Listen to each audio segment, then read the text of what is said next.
हिंदुस्तान के अंदर कोई कहीं पर भी जाके वोट दे सकता है, लेकिन उसको पहले का वोट जहाँ का है उसका वो उसको सरेंडर करना है। तो हमें क्या गारंटी है कि ये सरेंडर करके लोग आएंगे, और ये 25 लाख लोग सरेंडर करके क्यों आएंगे? मतलब शुबह वाली बात ये है कि वो क्यों सरेंडर करेंगे। रविंद्र राणा जी क्या कर रहे थे, गुज्जर मेरी जान, गुज्जरों को मैं फ्लैट्स दे रहा हूँ। मिल गए फ्लैट्स? कितने गुज्जरों को मिले? जिस चीज़ गुज्जरों को मिले, मैं आपके जरिए से पूछना चाहूँगा, जिस चीज़ को फ्लैट मिले वो आ जाए, जरा बताए मुझे कहाँ कहाँ फ्लैट्स मिले। देख लीजिए आप, जैसे हमें फ्लैट मिले हैं आपको ऐसे एसटी मिल जाएगी, वेलकम करेंगे हम, इसका भी कोई परेशानी नहीं। पुंछ की सियासत के बारे में अक्सर कहा जाता है पुंछ की सियासत बहुत गहरी सियासत है, क्योंकि हर घर से कहीं ना कहीं एक लीडर खड़ा हो जाता है। और आए दिन हम देखते हैं राजौरी पुंछ में अक्सर नए नए लोग पॉलिटिक्स में इंटर हो रहे हैं। और इसी तरह का एक नया यंग चेहरा सफ़ीर चौधरी साहब हैं, जिन्होंने अभी रिसेंटली आम आदमी पार्टी को ज्वाइन किया। कुछ चीज़ों पर बातचीत करने के लिए आज हमारे साथ सफ़ीर चौधरी साहब मौजूद हैं। सर, सबसे पहले वक्त देने के लिए बहुत बहुत शुक्रिया। बहुत बहुत शुक्रिया आपका, बहुत बहुत धन्यवाद, आपने टाइम निकाला। सफीर जी, सबसे पहले आप हमारी आवाम को ये बताएं, जो भाजपा ने जो ये चीफ इलेक्टोरल ऑफिसर की एक प्रेस ब्रीफ आती है जहाँ पे वो ये कहते हैं 25 लाख नए वोटर्स जम्मू कश्मीर में आ रहे हैं, तो इसको आप किस तरह से देखते हैं कि कहीं इसका कोई इफेक्ट पड़ रहा है जम्मू कश्मीर पे या नहीं? जी, सबसे पहले तो मैं बताऊं आपको कि जो 25 लाख लोग ऑन रिकॉर्ड आए हैं, कि भाई बोला गया है कि 25 लाख लोग ऑन रिकॉर्ड आ रहे हैं, तो मेरे को ये शुबा है कि 25 लाख ही हैं कि ज़्यादा हैं। जहाँ तक उन्होंने क्लैरिफिकेशन में देते हुए कहा कि जी 25 लाख वोटर्स में आपके जो यहाँ के वोटर्स थे 18 से एज जिनके ऊपर थी, उनका इलेक्टोरल रोल में लेके आ रहे हैं हम, तो वो तो बहुत बढ़िया है। वो तो हमेशा से होता था, उसको तो प्रेस में बताने की या देने की जरूरत नहीं थी, क्योंकि हमेशा जब भी इलेक्शन हुआ है तो इलेक्शन से पहले एक्सरसाइज की जाती रही है, ये कोई नया काम नहीं था। लेकिन हमें इस चीज़ का माइनॉरिटली शक है कि ये जो 25 लाख बताए जा रहे हैं, ये 25 लाख हो चुके हैं। ये 25 लाख कहीं 50 लाख तो नहीं है, ये कहीं उसके साथ तो नहीं जुड़ रही कि भाई भाजपा जो कह रही है कि 50 पार, ये तारें कहीं उसके साथ जुड़ तो नहीं रही है। इस चीज़ का हमें शुबा है। नहीं, इससे खतरा क्या है? अगर 25 लाख वोटर ने जम्मू कश्मीर में आ जाते हैं तो आम आदमी पार्टी को कोई खतरा है या तमाम जम्मू कश्मीर को पूरा का पूरा खतरा है? जी, मैं बताता हूँ 25 लाख से हमें खतरा क्या है। जो तो हमारा, अगर बच्चे हमारे जो 18 के ऊपर चले गए हैं वो आते हैं तो हमें मोस्ट वेलकम, उसका कोई दिक्कत नहीं, उनको आना भी चाहिए। लेकिन खतरा हमें ये है, इसका इफेक्ट ये जाएगा कि जैसे इनका नारा है 50 पार का, क्योंकि बीजेपी ने जो आज तक कहा है वो किया नहीं है, और जो ये करते हैं वो कभी कहते नहीं है। ये गलती से स्लिप ऑफ टंग हुआ है, कैसे कैसे करके वो इलेक्टोरल ऑफिसर से निकल गई है बात वहाँ पर। मेरे को इस चीज़ का शक है कि ये 25 लाख लोग आएंगे, डिवाइड कहाँ होंगे? ये सिर्फ जम्मू में डिवाइड होंगे, ये कश्मीर घाटी में भी होंगे, चनाब वैली में भी होंगे, डिस्ट्रिक्ट हमारे रजौरी पुंछ जो है पीर पंजाल रीजन उसमें भी होंगे, ये कहाँ कहाँ होंगे?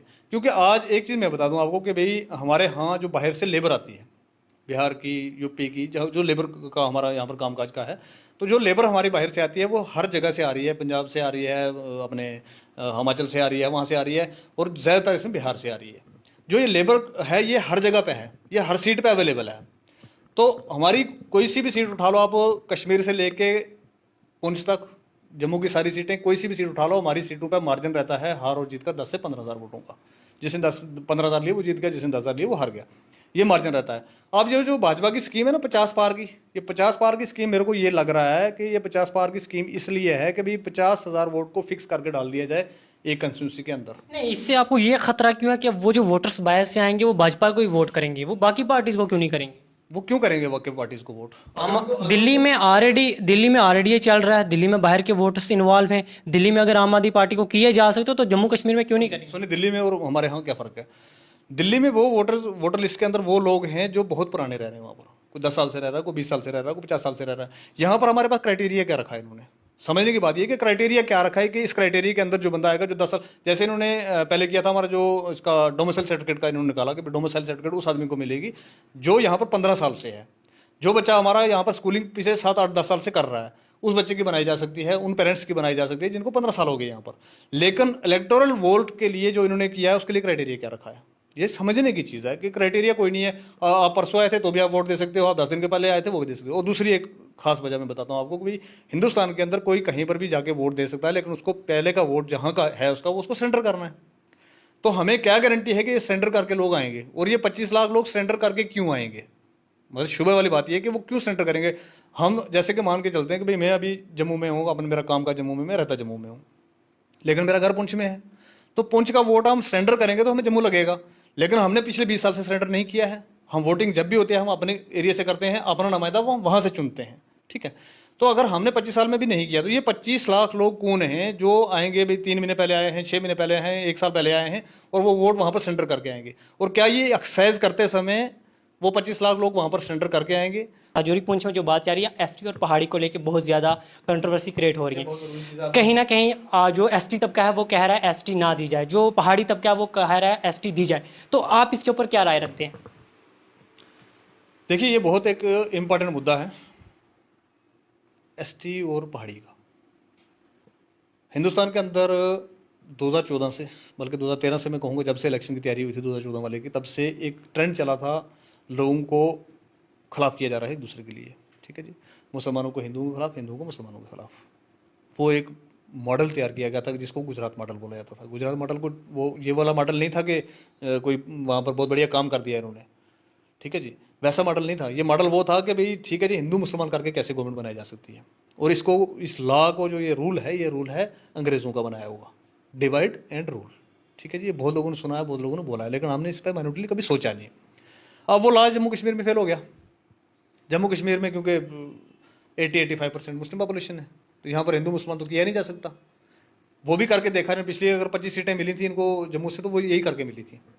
जो भाई मुस्लिम डोमिनेंट एरिया वो एक साइड चला गया, जो हिंदू डोमिनेंट एरिया वो बीजेपी के साथ चला गया।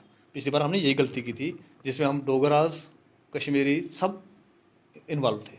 ठीक है, अब इन्होंने देखा यार क्या किया जाए, तो इसका एक तरीका कार निकाला। पीछे आपने इंटरव्यू सुने भी होंगे, देखे भी होंगे। रविंद्र राणा जी क्या कह रहे थे? गुज्जर मेरी जान, गुज्जरों को मैं फ्लैट्स दे रहा हूँ। मिल गए फ्लैट्स? कितने गुज्जरों को मिले? जिस चीज़ गुज्जरों को मिले, मैं आपके जरिए से पूछना चाहूँगा, जिस चीज़ को फ्लैट मिले वो आ जाए, ज़रा बताए मुझे कहाँ कहाँ फ्लैट्स मिले। नहीं मिले। वो एक डिवाइड करने की पॉलिसी थी, नहीं चली। देखा ये तो वो फार्मूला चल नहीं पाया, तो नया फार्मूला ढूंढ के लेके आए, भाई पहाड़ियों को भी एसटी दी जाएगी, ये हमारी दीर्घा मांग है, ये है, वो है, लटर पटर बहुत सारी चीज़ें चली। अब हुआ क्या है, पहाड़ियों का गुज्जरों का पानी एक, पहाड़ियों का गुज्जरों का स्कूल एक, पहाड़ियों का गुज्जरों का टीचर एक, पहाड़ी और गुज्जर रहते एक जगह है, पहाड़ी और गुज्जरों में रिश्तेदारियाँ हैं, आपस में रिलेटिव्स हैं ये सारे के सारे लोग। और ये इस तरीके का ताना बाना हमारा बुना हुआ जिसको कोई ख़राब नहीं कर सकता था, लेकिन बीजेपी ने इसको इतना गंदा कर दिया आगे कि मैं कहना चाहूँगा तमाम अपने गुज्जर भाइयों से भी, अपने पहाड़ी भाइयों से भी, भाई साहब हम मरने के, जीने के, खुशी के, गमी के साथी हैं एक दूसरे के। ठीक है, अगर बीजेपी नीयत साफ से आई है कि भाई इस कौम की, ये पहाड़ी कबीले की कोई मदद करनी है, तो मैं एक बीजेपी से एक सवाल करता हूँ आज, एसटी को रख दीजिए साइड पे, इसका नाम एसटी मत रखिए, आप रखिए इसका जी पहाड़ी रिजर्वेशन, कुछ और रिजर्वेशन, कुछ भी दे दीजिए। अगर आप कहते हैं अब कुछ भी आप दे दीजिए नाम उसका, उसका नाम ही चेंज कर दीजिए यार।